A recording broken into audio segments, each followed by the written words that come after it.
Okay. We will now have the next around half an hour to talk to two of the main characters. Actually, Fredrik Gertten, shouldn't we give him a hand more?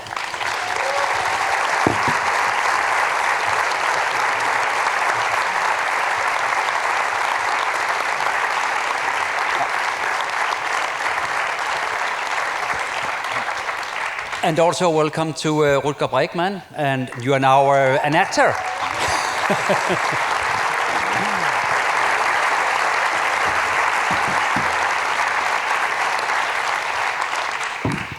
And maybe I don't even need to introduce you, but I do it anyway. Fredrik, you are the film director.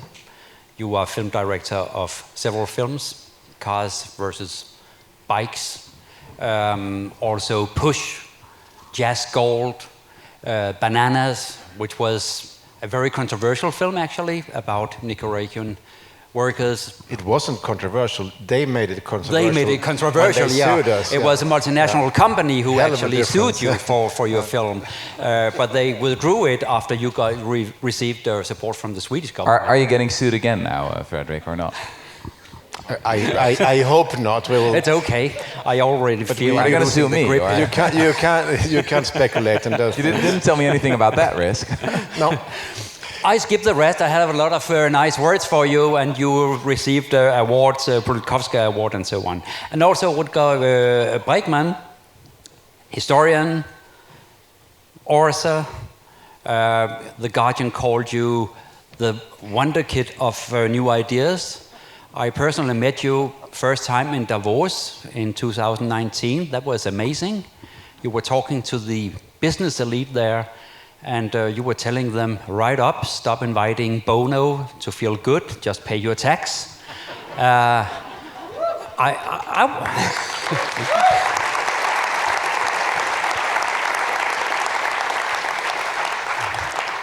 was sitting there among the elite, and I can tell you, they were shaking. About this movie, Fredrik, it's about the breach of a social contract, but it's also about tipping points somehow. When is enough enough? We saw it in Malta, enough was enough with the killing of a journalist. Chile, enough was enough with social injustice. Right now we see it in Israel, big demonstrations against Netanyahu's policy, and we see it not least in France. I would like to ask you, what create a tipping point? When is enough enough when you have gone through this film? Have you seen any traits, common traits? No, and I think that's very interesting, because when I was in Chile showing Push, somebody told me about somebody doing a master thesis, and the thesis was about the political apathy in Chile. And this was like just a few months before the uprising. So sometimes we don't really know when it's going to hit. You can really feel that it's hopeless. Nobody's doing anything, and boom. And so, I mean, you can see what happened in Iran, or happens in Iran right now. Suddenly the girls go out and they cut their hairs, and it's like they're so brave. And I mean, nobody could totally foresee that. I think what I'm more interested in here is the connection between the different uprisings around the world. And I think they all have something in common. It doesn't matter if it's Black Lives Matter or Hong Kong or Chile or Beirut or Baghdad. It is this kind of sense of unfairness that we do everything we are supposed to do, and it's not enough. Somebody else is running away with the money. You can call it corruption, kleptocracy, a lot of things, but I think that feeling makes people really angry. At some point, it boils over. But in the film, you also mentioned it. There was a lot of George Floyds before George Floyd, but then something happened. What was it in the time? Yesterday we talked about revolutionary time. Something is in this time, but what is it? I think that when we look at the brave people in history, say the abolitionists in the 18th and the 19th century, or the suffragettes, who fought for women's right to vote, or the civil rights movement of the 60s. We sometimes read their biographies and then we maybe get the feeling that, oh, these people were so admirable, but I'm not like that. They were different. They were of a different caliber. I couldn't compare myself to them. I used to think that as well, but this is actually something that historians don't believe in at all anymore. I think that protest and also what I would like to call moral ambition, the desire to make this world a better place, can much better be described as an idea and as an infectious idea. So I think that you've shown that really well in the film. It's just that it's just really contagious, right? It's just spreading around. And people who didn't know that they could be part of that as well, suddenly saw themselves in a different light and thought, well, wait a minute, maybe I could be like that. And that's what we see again and again and again in history. So in the year 1787, early in Britain, like in January, no one would have predicted that a year later there would be a huge abolitionist movement, the first great citizens movement in the history of the world. No one would have predicted that. It spread like a virus, a little bit like a social pandemic. That's basically how it happens. So I think we shouldn't think like, okay, what kind of person is necessary here? It's more like, what kind of ideas do we need? And can we ourselves be affected by those ideas as well? And can we spread them around? And that's where films like this are really, really effective. But this is something in our times which make this happen right now. Why now? Why not in 10 years, for example? I mean, you said something, Rutger, when we met at your home, and I asked you about why your Davos taxes got viral, and you said something very easy. It's because everybody knows we should pay taxes. It's already out there. And I think this emotion that something is totally fucked, that the rich are running away and the divide is growing, all of us, is there anybody here who doesn't agree that this is not okay? It's, and I think when there is this kind of a common sense out there that something is wrong, it will explode at some moment. We don't really know when, but it will happen, or it happens. Maybe there's something else to add to that. There's this sociologist called Erica Chenoweth, and she's done research into the question, what makes protest movements successful? And specifically into the question, are violent movements more successful, or are peaceful movements more successful? And she actually started doing this research with the view that actually violence can be quite successful. That was actually her idea. So she built this huge database together with her colleagues, of lots of protest movements of the law, basically since the year 1900. And then she discovered that actually peaceful movements are way more effective, like at least 2 times more effective than the violent ones. And the main reason they're more effective is that they draw in way more people, around 10, 11 times more people. So not just like, young men with too much testosterone, but like women, and as you showed really well in the film, like then the grandmas come and the grandfathers come in, etc., etc., and you build up and you build up and you build up. And so her research team arrived at this one number, that you need around 3% of the population, and that's the tipping point. So I think it's in that order of magnitude. Maybe it's 2%, maybe it's 4%, but you don't need like all that many people. And very often there are way more people who already agree with you. It's just that very often we think we're alone, right? And then it's important to speak out, and then the contagion can spread. And that number, the 4 or 5%, if they go out to the street, then change will come, because at some moment the police need to shoot their own children, basically. I think that's quite hopeful. So it gives us a reason to also to step out sometimes. We will come back to that. Another point in your film with Sarah Chayes, who is the other main character, the other main actor besides you, Rutger.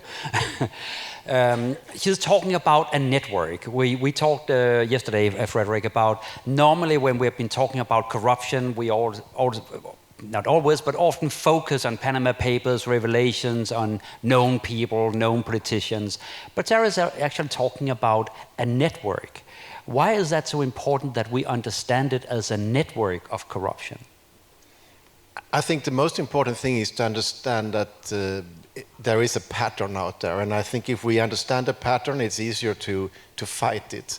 It's also when we just say, oh, we have this corrupt politician or corrupt artist or whoever, we make it like a story about person. It becomes juicy and funny and interesting. But I mean, this film has also focused on the wealth management industry. I mean, these are people who are, I mean, probably some of you have, at least have friends who work for the wealth management industry. And I think that's a part of the network, you know, in one way. You know, it's of making this corruption go on, or this kleptocracy go on. There's been a lot of discussions, not only in Denmark, but also in America, where Ron DeSantis, who could be the next president in USA, is talking about World Economic Forum as one of those networks. Do you regard World Economic Forum as a network of breaching the social contract? So I guess a lot of people today, a lot of conspiracy thinkers today, believe that if you go there to the World Economic Forum, well, you've been there, that the elites are coming together there and conspiring to take over the world, right? That there are a lot of secret plans. But the reality is that these are crimes that are happening, in daylight. We can just see it happening. If you have Google, you can find out about them. I mean, Gabriel Zucman, for example, he's the world's expert on tax evasion and tax avoidance, and he's estimated that around 8% of global household wealth is in tax paradises illegally, right? Illegally. I mean, tax avoidance is technically legal. It's immoral, but technically legal. But tax evasion is really where you're hiding your money from the tax authorities. And that's very, very common among the rich, and indeed facilitated by these people. But it's not a secret. You could just it's on Wikipedia, right? It's basically happening in plain sight. So that's really important to state those facts, because when we talk about, say, benefits fraud, for example, I mean, in my country we had a huge scandal that people were treated so badly by the government. Some even put in jail for very relatively small amounts of fraud, and in most cases just small bureaucratic mistakes. And at the same time, we allow this tax evasion and tax avoidance going on of a much, much larger scale, I think Fredrik, yesterday he called tax havens was the merger of legal and illegal money. That's from a quote from my previous film, Push, where Roberto Saviano says in the tax havens, the legal capitalism and the illegal capitalism meet and merge. And that's, criminal money. It's pure criminal money, but then you have all this in between, the tax evasion or the...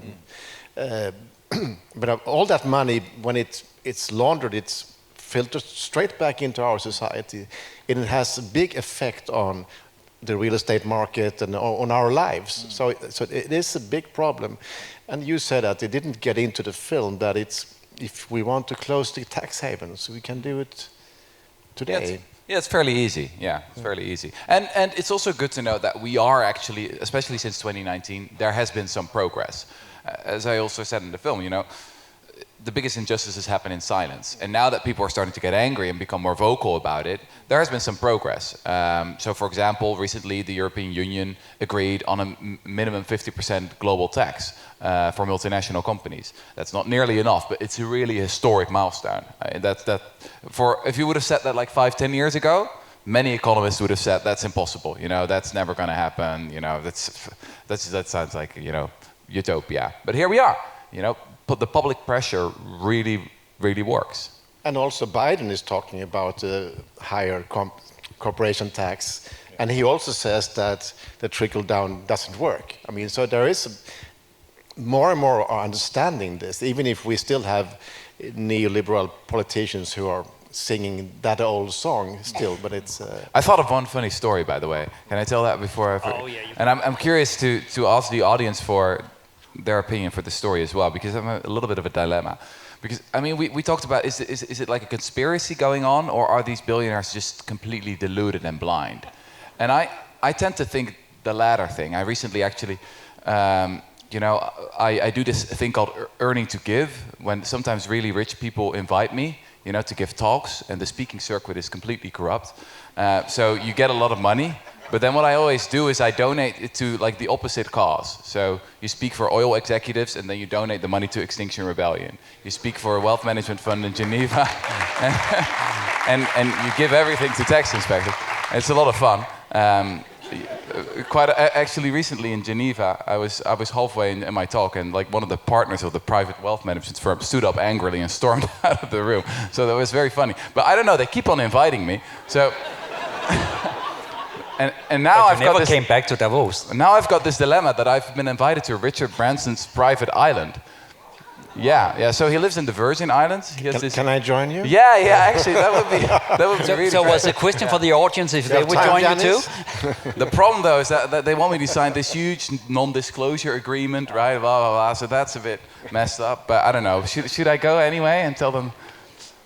Yeah. But it's very weird. I mean, just how deluded these people are. I mean, Google me. Yeah. It's like. But they're nice weird. people, Rutger. Rutger, Yeah. I think you should send another one, and you can have my number afterwards. I was wondering, in the movie, we also there was this teacher. I was wondering, she said something like, "Elected politics will not save us." And I was wondering, since you took that quote, is your message that democracy is not enough?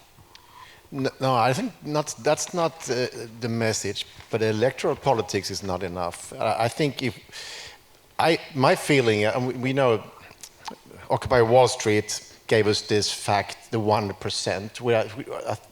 I think it's quite relevant. But the 1% also says that most of us have something in common. Even if you're quite wealthy and you're doing fine, you have more in common with the people with a lower salary in your society. So I think that also gives us hope, and I think her idea is that we have to build broader units to fight the injustice. You can still, she's actually now running for the Democrats in West Virginia, but I mean, her bottom idea is that we should unionize more, or we should work more.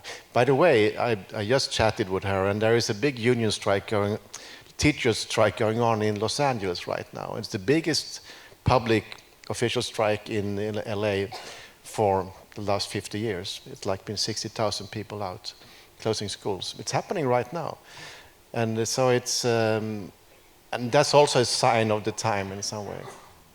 But back to France is really filling a lot in my universe for the time being.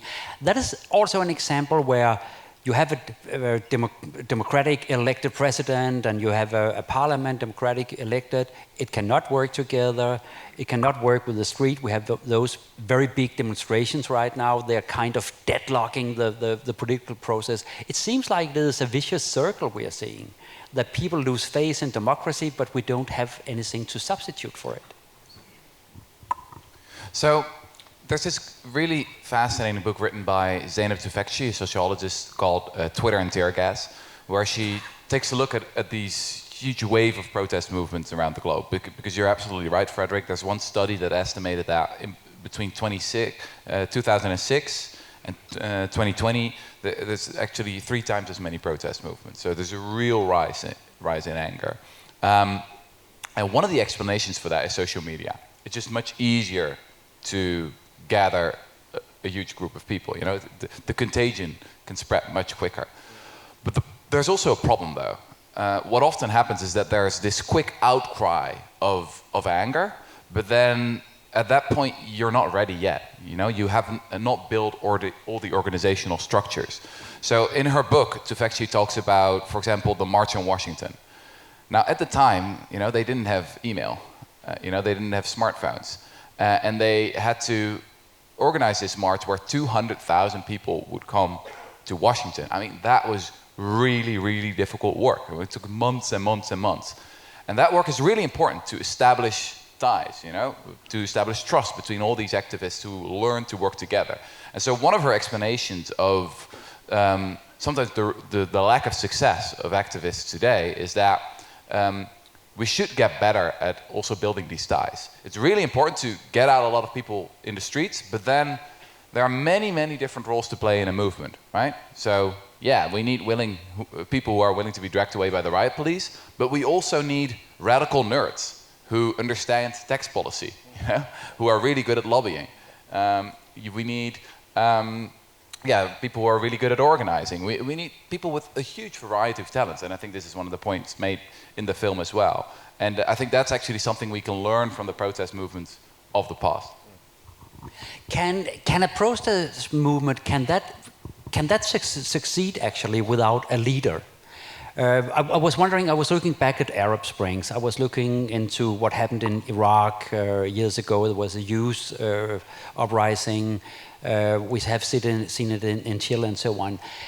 When they are leaderless, they also tend to wane, don't they? It's complicated with no leaders because what you sometimes lose is the ability to negotiate. And it's harder to withdraw people from the battle in some way. So I think it's complicated, but I mean the uprising in Chile is basically leaderless, and it still have had an amazing impact. But they lost the plebiscite of the new constitution. So of course if it was more within the traditional political circles, they could have probably been smarter politically, which is like a classical mistake. You want everything now. You've been waiting for such a long time. So it's difficult, and change is difficult, and you will never win everything at one shoot, but you will love to have everything now. I want everything now. I would actually like you. I think we should talk about Chile, because Chile is so central in the movie as well, and Chile gave a lot of people hope. We saw that in the movie in 2018, I think it was. There was a popular uprising, and they decided they should choose people to work out a new constitution. Democratically elected people should make a new constitution and make an end to the old Augusto Pinochet military rule constitution. And that was a very beautiful history. But it ended badly last year because this new constitution was voted down. And now they will have a new constitution led by Herrán Larraín. And guess who he is? He is coming from a family making a fortune from Pinochet's rule. So circle closed somehow, but in a negative way. So what went wrong there? I mean, first of all, 80% of the Chileans voted that we want a new constitution. And then they elected people who were not from political parties. This was still under a right-wing president, and that right-wing president gave hardly any budgets for that work, the constitutional work, so it was quite inexperienced people with almost no support teams around them. And still, it was an amazing process of understanding and talking to people all over the world. How come our country, how should we start? How should we live together? It was an amazing, a very beautiful process. I mean, the native people of Chile suddenly took a big place on the stage. The women, it was 50% women. It was like extremely positive. And they lost with 60-40, and of course with a strategic communication shit campaign against them, which is like a classical. It was, you're going to take away the country's name and the country's flag. It was like a lot of these kind of stupid things. But I still consider it as a big win. And of course, a lot of my Chilean friends are really depressed. It costs something to not win. But I think they already changed so much in their own knowledge and understanding about their own society. I think that will stay for 20, 30 years, that experience. Rutger, I think by now you know that one of my favorite stories is the one about the old man telling his grandson that inside every person there are two wolves, an evil and a good one. And he asks who will win, and the grandfather say that depends who you feed. And I was wondering, who are the bad wolves here and who are the good wolves, and how do we ensure that we are feeding the right one? Well, I think it's pretty clear from the film who are the bad wolves, right? Doesn't need much explanation, in my view. And to be honest, that's one of the things I really like about the film. The anger is useful. You know, anger is a pretty useful emotion. You know, it gets you energetic, gets you out in the street, and I think we should be really fucking angry about some of the things that are going on here. So, I think that is, yeah, that's a good place to start. And then. Yeah, it's a simple point that I keep coming back to. Cynicism is an excuse or another word for laziness. You know, they really want you to be cynical. They really want you to say, "Oh, we're never going to be able to change this." You know, that's the whole point of it. And what I like about the story of the wolf is that it conveys this notion that our view of human nature is a self-fulfilling prophecy. What we assume in other people is what we get out of them. If we assume that people are fundamentally selfish, then we are going to build a society with institutions who are going to create selfish people. You know, schools, prisons, the way we do democracy, that's what we're going to get. And I think what they were trying to do in Chile, and it's really like, it's 2 steps forward, one step back, right? It's a really difficult process. And I'm also often reminded of the Oscar Wilde quote, who said that, you know, the problem with socialism is that it takes so many evenings, and that's true. But if you just think about it, could we move towards a society that's based on trust, on the inherent goodness in humanity? And I think that there are now more and more examples of around the globe that yes, this can actually work. We are trying to redesign, reinvent our democracy. That's what we're trying to do. What we have today is like an elective aristocracy. We're allowed to choose our own aristocrats. And that's better than nothing. I mean, it's better than feudalism. It's better than dictatorship. But a real proper democracy is so much more than that. Real proper citizenship is so much more than that. And that's for me one of the main messages of the film. And it's an obligation for us all, right? It's a responsibility for all of us to be full-time activist citizens. And that is what you will tell us about here. I mean, if you have smartphones, you can actually zoom in here. It's a crowdfunding campaign for the film's impact campaign. And the idea for us, we want this film to be used in these kind of conversations where we can together talk about how we can do things better. I think if we want to change the world, we need to change the conversation. And basically your work is about that. Very much Humankind is about that, and I hope also this film. And so check this out. Yesterday I was showing the film in Prague, and there was a young Russian girl in tears, and she was in tears because the film gave her hope in the darkest of days. She was a young feminist from St. Petersburg who was now in exile. But she could find, she said, you have to show this film in Russia because people need this film right now. So it touched me. I think time is running out. Where is it running? Okay, 5 minutes. I have one last question, and I would really like if anyone in the audience would have a question or two, that would be really cool. Just my last question. About the social contract, when it is breached, when people do lose faith in democracy, and when we at the same time has an elite who is, like you describe it in the film, is moving away from a country, moving away there on their yaks and so on, how can you make a social contract with people who are not part of a society? How can we contribute? How can we make this reconnect of the social contract, if you know what I mean? I mean, I think we can count them out. We need a society with strong institutions. Our answer should be democracy, more democracy. And of course, they want less rules. Then we have to say, okay, more rules. You know, they say deregulation. We say, okay, no. We need laws that are the same for all. And you said it, Rutger. I mean, if the U.S. and Europe want to stop the tax havens, they can stop them tomorrow. And we can also control the lobby industry much better if we want to. I mean, because all these are kind of the diseases that are destroying the social contract. And now the mic is over here, so we will not look in that direction. Is there any questions over here? Please, please, please, please. We do have a question Yes. here. So thank you very much, first of all. Rutger, you mentioned 3 times as many protests now as compared to 2006 levels, or social causes, sorry.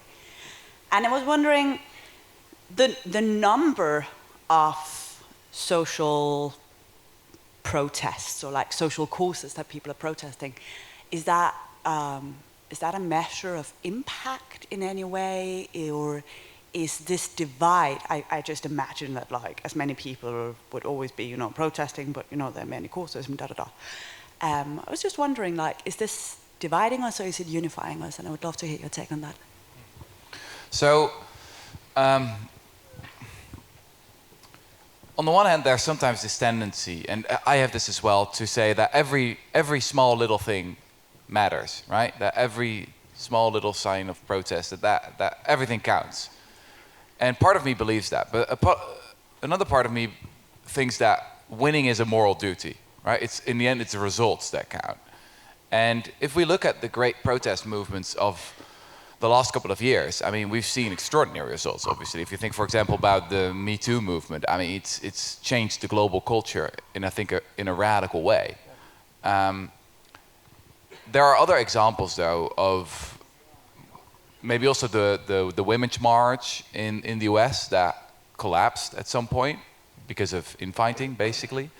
There was, if you look at Black Lives Matter, I mean, if you look at the substantial policy changes after that, it's, in my view, disappointing. I think there were not enough radical nerds with a good plan, to use all this energy to say, okay, now we're going to do this, now we're going to do that, etc., etc. It was mainly defund the police, which in reality was extremely unpopular. I mean, the vast majority of Americans are quite fond of the police, and especially Americans of color, people of color, are not in favor of defunding the police. So for me, that was an example of, it's really important to have this protest movement. It's also very important to have a plan. And sometimes one of my frustrations that I have with my friends on the left is that we know very, very well what we're against. We're against homophobia, we're against racism, we're against the establishment, we're against tax evasion, tax avoidance, blah, blah, blah. And I'm against all those things. But we also need to know what we're actually for. That's really, really important.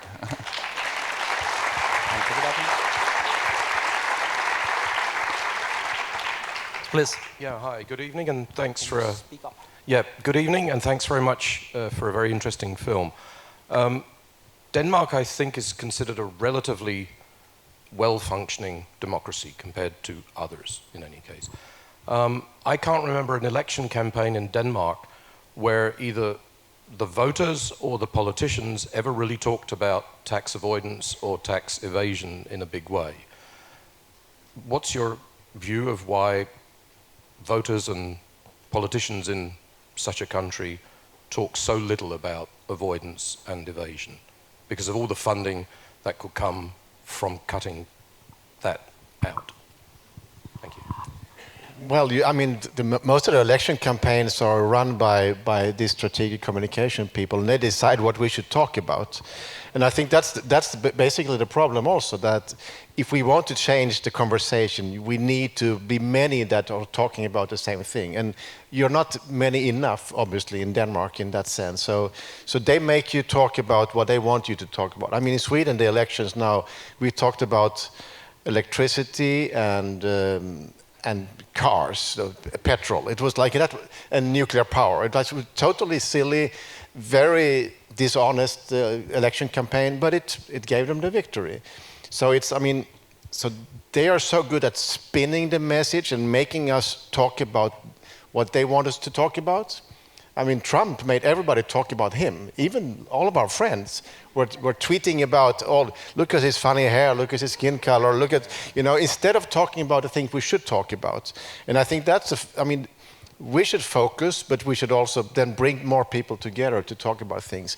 If not, you will have an election campaign that is not covering the things we should change, and which is like a big problem both in many countries, of course.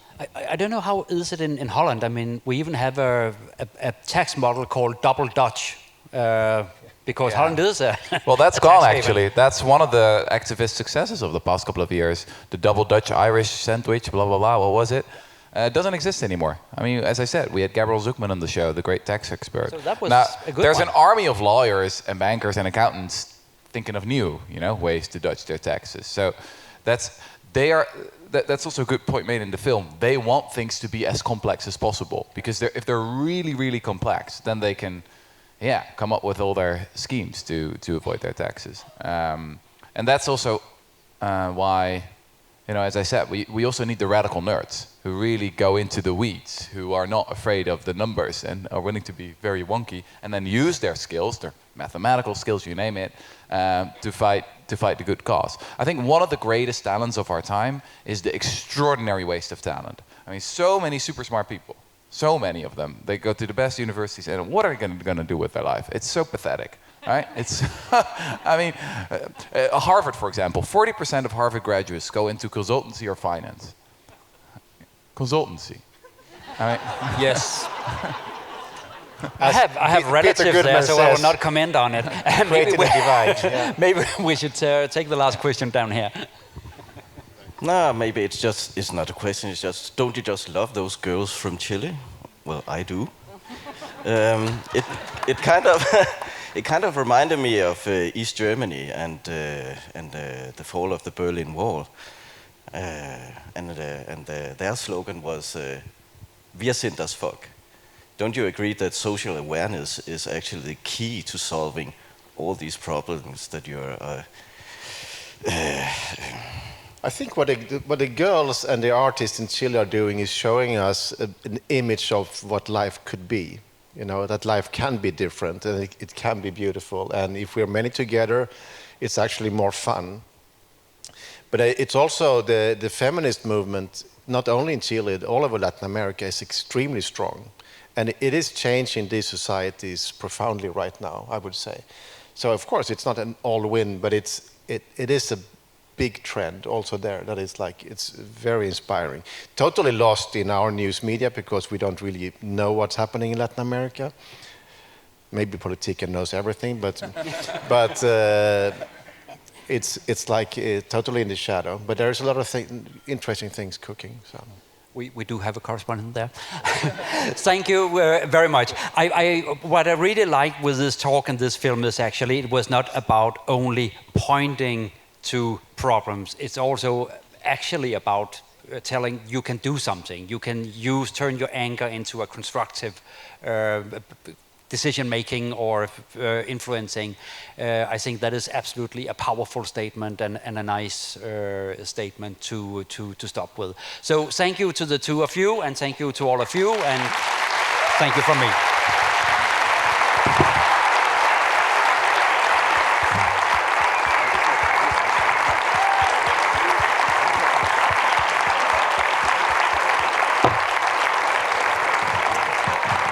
I will just quickly, on behalf of the festival too, thank you so much, Fredrik, for the film and for world premiering it here with us. Thank you, Mikael, so much for moderating the conversation. And Rutger, thank you so much for joining us on stage. It's a great honor to have you here. Thank you all for coming out, and have a great night.